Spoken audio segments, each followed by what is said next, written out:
All right, hi everybody. In this unit, we're going to be talking about differential equations. So to get us started, we're going to go over some new vocabulary that's going to be really important in our work this unit. So the first thing we have to understand is what a differential equation is. And so a differential equation is just an equation involving one or more derivatives. So an example of a very basic differential equation might be dy dx equals 5x plus 2. Right? We could also call that y prime equals 5x plus 2. So here we have an equation and it involves our derivative y prime. As we go through, we're going to see much more complicated ones. So we might see something like 2y double prime minus 3y prime minus 2y is equal to 0. Again, the idea is it's just an equation that involves one or more derivatives. The next term we need to be familiar with is what we call directly proportional. Okay, when the relationship between two quantities is directly proportional, it means that one quantity, I'm going to call this one quantity y, can be calculated by multiplying the other quantity, I'm just going to call that x. So we can calculate it by multiplying the other quantity by a constant.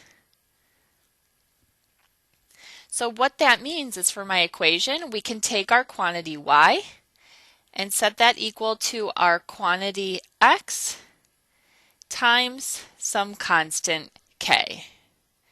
And really more often we'll see it written like this, y equals kx, and we call k the constant of proportionality. So if they're directly proportional, we're just taking our quantity times a constant. Now, on the other hand, we can have a relationship that's what we call inversely proportional. So when the relationship between two quantities, there should be an n in there, let me redo this, is inversely proportional, it means that one quantity can be calculated by multiplying, and I'm going to say the reciprocal of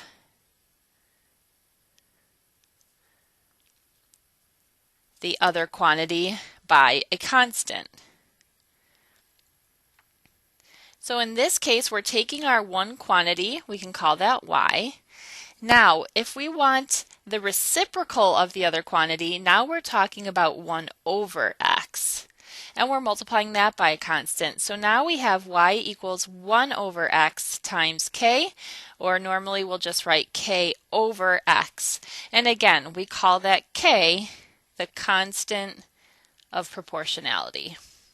And these are going to come up a lot in word problems, this idea of direct or inversely proportional. All right, so let's go ahead and take a look now at what some problems might look like. All right, so the first one actually is really going to go back if I jump back to our target here. It said our learning target for today was to write a differential equation to model a verbal description. And so that's what we're going to be focusing on, in these first couple of examples. So it says a jogger runs along a straight track, and the jogger's position is given by the function p of t, where t is measured in minutes since the start of the run. Then during the first minute of the run, the jogger's acceleration is proportional to the square root of the time since the start of the run. Which of the following is a differential equation that describes this relationship where k is a positive constant? So here's where we have to figure out kind of what's really important.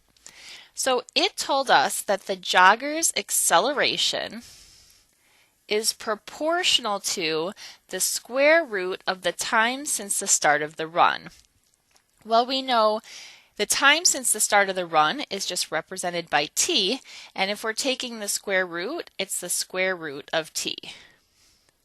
So using my idea of directly proportional, I know that the acceleration, a of t, if it's proportional to the square root of t, it means I have k times the square root of t.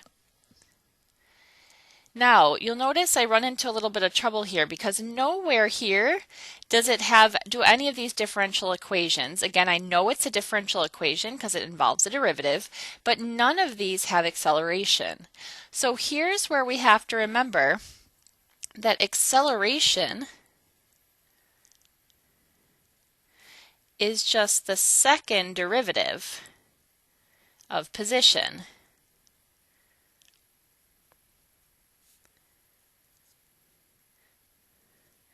Which in our problem they told us was p of t. So I can represent the second derivative of position as using this notation.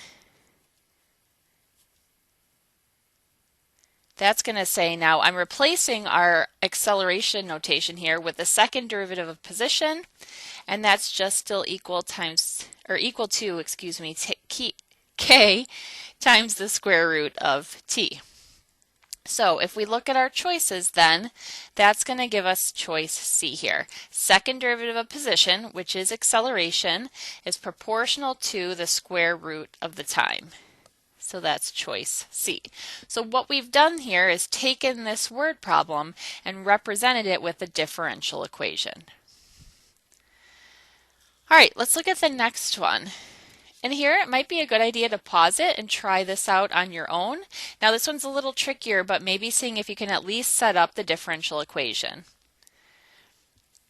So here we have the weight of a population of yeast given by a differentiable function W. So W is the weight, where WT is measured in grams and T is measured in hours. So it says the weight of the yeast population increases with respect to T at a rate that is directly proportional to the weight. Okay, at the time t equals 10 hours, the weight of the yeast is 200 grams and is increasing at the rate of 5 grams per hour. Which of the following is a differential equation that models this situation? So obviously there's a lot going on here. So the first thing I need to do is just come up with my differential equation. So I'm going to make a note here. My first step is to write a differential equation.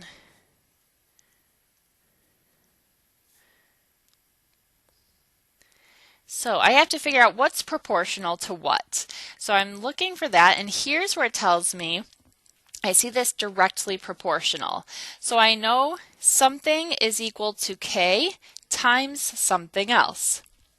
So it tells me the weight of the yeast population increases with respect to t. So if we're talking about the increase in the weight with respect to t, what we're actually talking about there is dw dt, because we're talking about a rate. So dw dt is increasing at a rate that is directly proportional to the weight, which is w. So now that I know this is equal to k times w, I've got a differential equation. But if I look here, I notice none of these have a k. So now I need to figure out a way, in step 2, is to be able to solve for the value of k. So let's see what we know. So I've got again dw dt is equal to k times w. Let's see what we know. It says at time t equals 10 hours, the weight of the yeast is 200 grams. So what they're telling us there is our value for our variable w. It says it's increasing at the rate of 5 grams per hour. So the weight is increasing at a rate of 5 grams per hour. That's our dw dt. So when we're talking, we see that rate, we know it's a derivative. So now what I'm going to do is substitute my value for w and dw dt into my equation. So dw dt we said was 5. I don't know what k is, and w is 200. So to solve, I'm going to divide both sides by 200, which is going to give me 1 over 40. So now, in step 3, see, oh, you can't see that anymore. Let me slide this up. In step 3, we're going to substitute the value of k into the equation.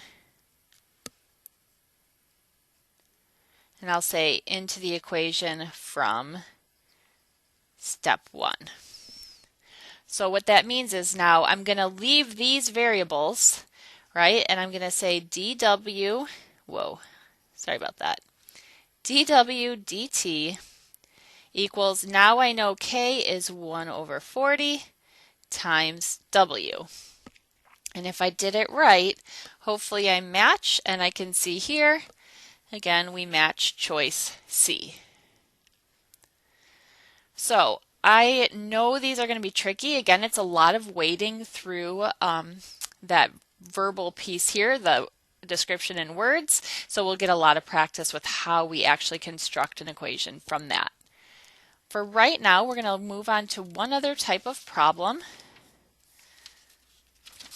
Okay, and this target is really all about using a derivative to verify that a function is a solution to a given differential equation. So a solution to a differential equation can be found or verified by just substituting the function and its derivatives into the equation. So here's what we mean by that. I have a differential equation right here, and I know it's a differential equation because I see it involves a derivative here. And that's what we said, right? Differential equations were just equations that involve a derivative.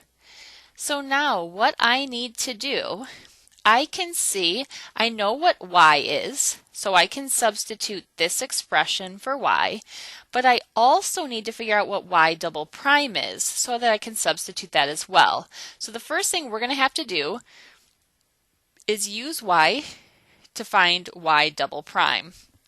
So I know that y prime, if I take the derivative of y, the derivative of e to the 2x is e to the 2x and then times 2 because of the chain rule. Now here, k is a constant, so I need the constant k times the derivative of e to the negative 3x, which is e to the negative 3x times 3. So if I rewrite that a little nicer, I get 2e to the 2x, let's see, plus, oops, this should be a negative 3, sorry. That should have been a negative 3 from that chain rule. So I should actually have minus 3k e to the negative 3x. So I've got the first derivative. Now we're going to take the second derivative by finding the derivative of the first. So I'm going to have a constant times a function. Its derivative is the constant times the derivative. So 2 times e to the 2x and then times 2 again from our chain rule. Now I have minus 3k, that whole thing is a constant, times e to the negative 3x times negative 3. So if I simplify now, I have 4e to the 2x, let's see now, plus 9k e to the negative 3x. All right, so now we're at the point I know what y is, and I just found y double prime. We're going to substitute in to this equation and hopefully be able to solve. Our goal is to be able to solve for this value of k. So here's what it looks like. I'm going to give myself lots of room. So I'm going to start with my differential equation.